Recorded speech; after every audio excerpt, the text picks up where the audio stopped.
Chapter 9, Late Adulthood, Social and Emotional Development. So in this section, we will discuss an overview of social emotional development, social emotional milestones in late adulthood, emotional development, self and others, and psychosocial development. So let's start with an overview of social emotional development. So social emotional development are the experiences, expressions, and management of emotions and the ability to establish positive rewards in relationships with others. It deals with the interpersonal, interacting with others, and interpersonal, dealing with self relations. So let's look at some of the milestones in late adulthood. So during this time, late adulthood age adults are entering into retirement, and their experiences are shaped by social class, gender factors, income, health, and the amount of previous planning before entering retirement. They have abilities to cope with stress and reduce negative emotions and manage personal relationships. They have subjective sense of well-being tends to be higher than in all the other age groups.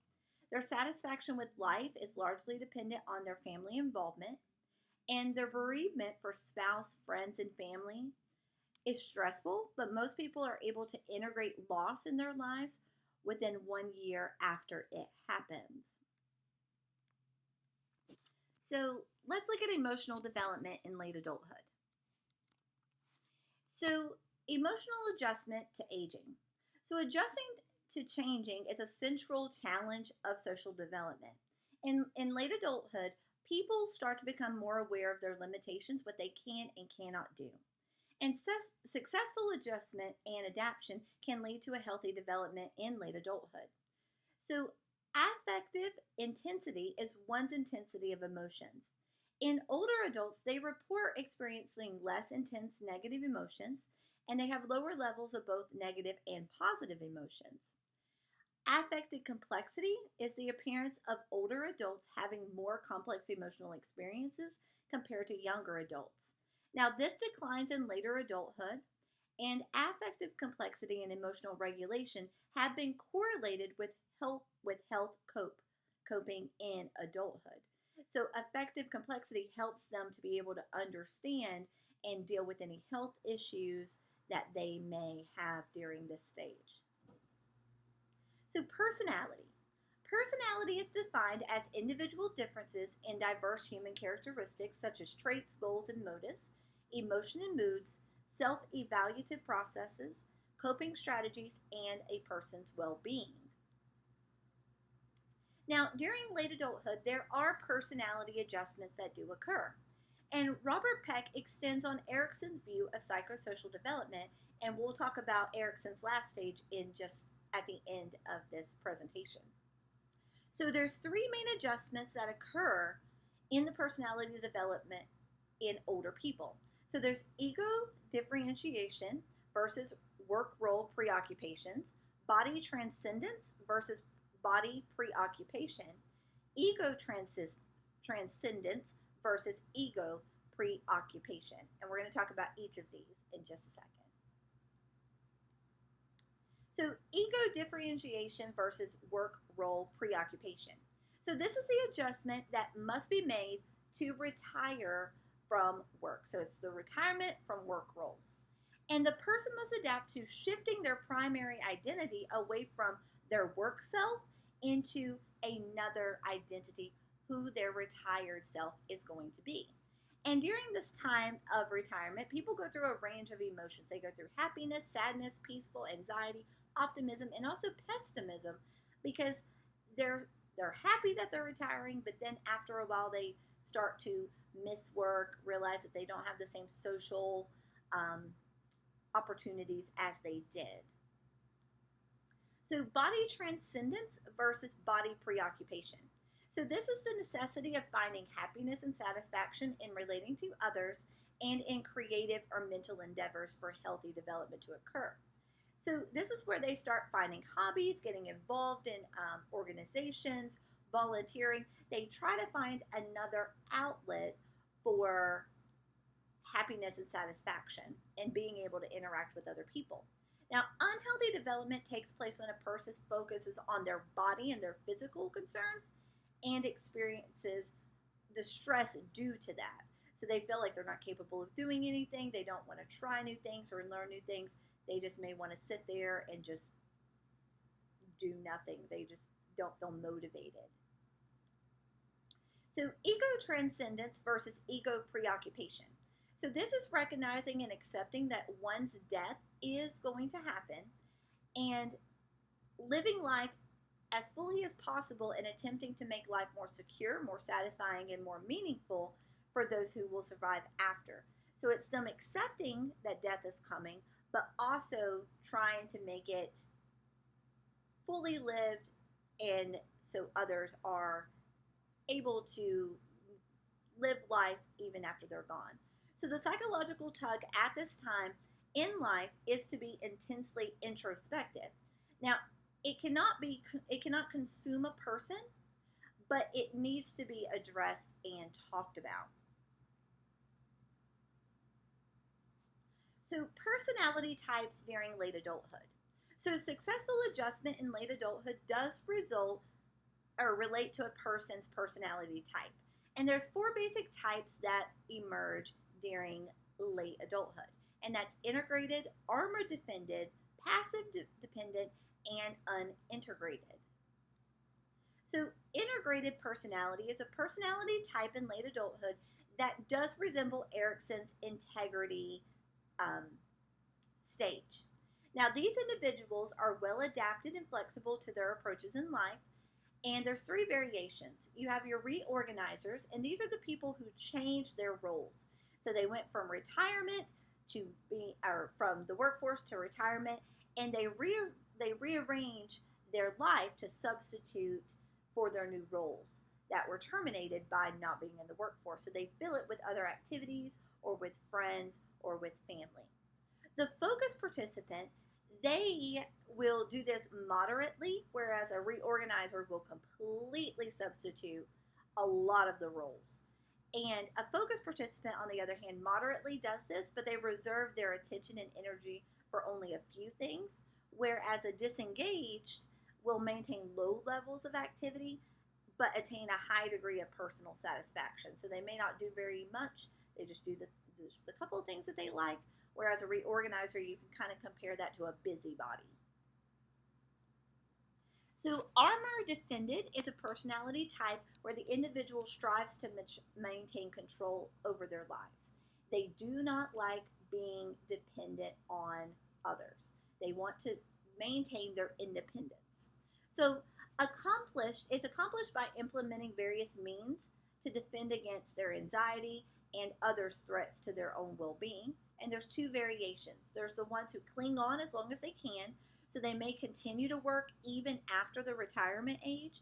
And then those who are constricted or who become withdrawn from activities and the people as a defense. So they just don't do very much. They kind of stay behind a shield. So passive dependent is a personality type with two basic variations that may be observed. So there are those who are seeking to have strong dependency on others, so they need someone to help take care of them. They may need help dressing or bathing or feeding. And then there are those who are apathetic or have little interest in others or their surroundings. They just want to be left alone. And then unintegrated is a personality type where individuals may be described as experiencing dementia. So they have poor control of emotional expression, they're disorganized in their thought process. So they may need a lot of attention so that their needs are being met because they are not able to control their emotions and organize what it is they need to do. So for their safety, they may need a lot of support. So attachment during late adulthood, there is an increase in the dismissive or avoidant attachment style with age. And this is primarily due to the amount of loss they have during this time. So they're starting to deal and have to cope with the loss of family and friends. And by pulling into this dismissive or avoidant attachment style, it's used as a mechanism to help them prepare for future losses. So they would prefer not to depend on others because they're afraid they're going to lose that. So they're just going to kind of put up a wall and shield themselves from any future loss. So again, we're going to pause and process what we have covered so far. So go back and review the slides as needed to address these questions.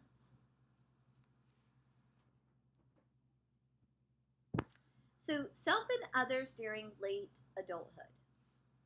So leisure time does increase as work and family obligations decrease.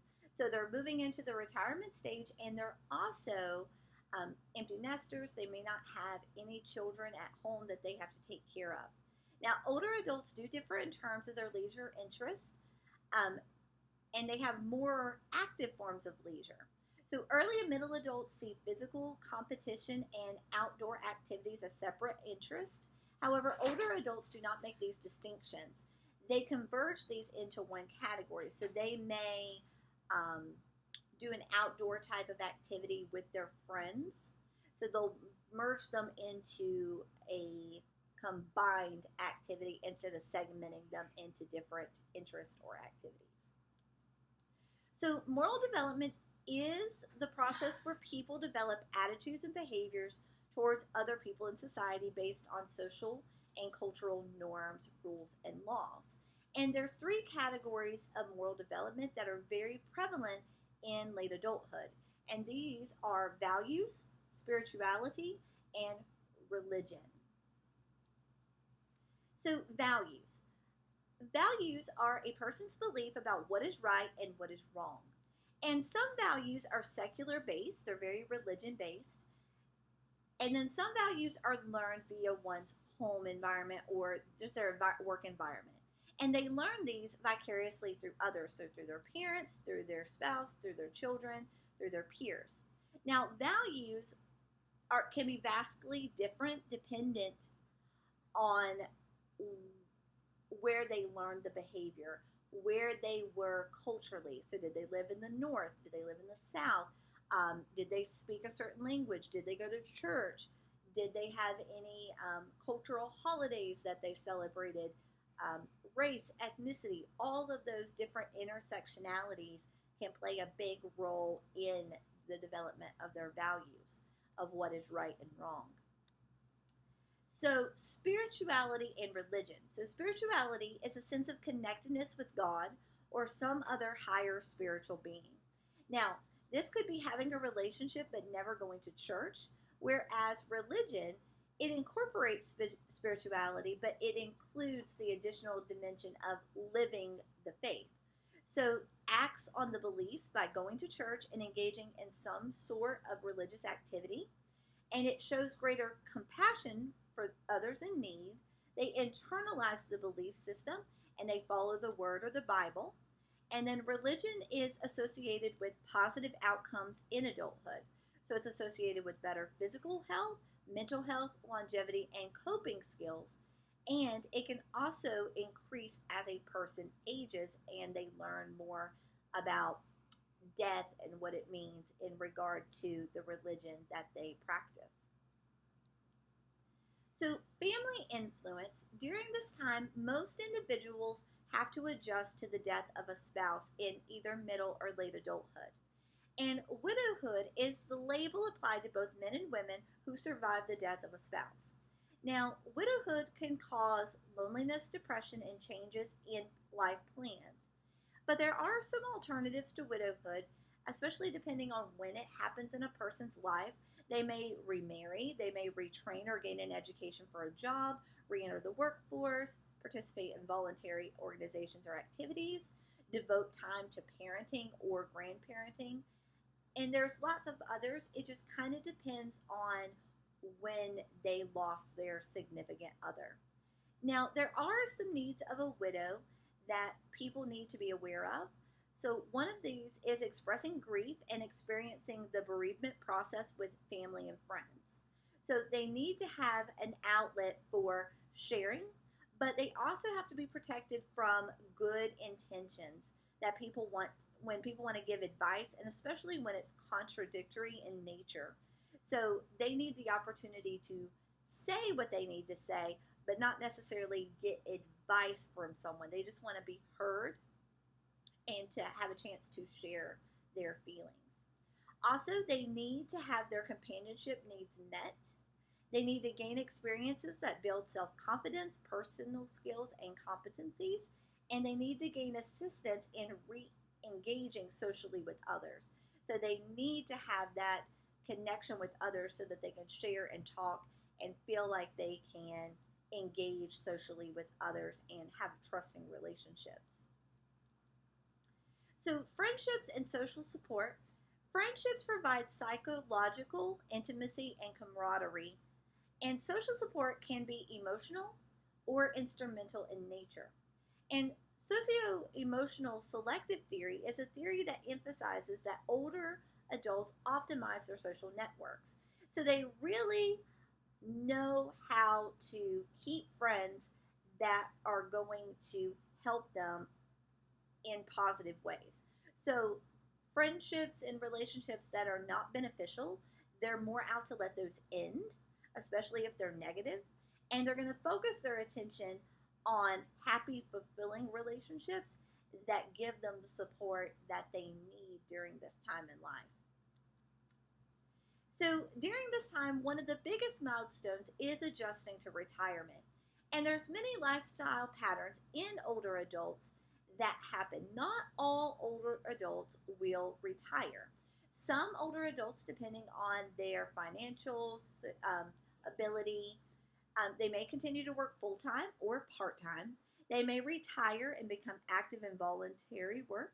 They may retire and become active in recreational activities or leisure activities. And then some adults will retire but then later return to work full time or maybe even part time. So, like I said, there's several factors that influence when a person will retire. One of them is their eligibility for Social Security.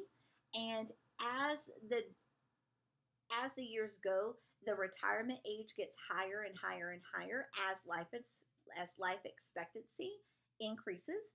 Economic and social conditions, the ability to do the work also plays a big factor, and then financial security.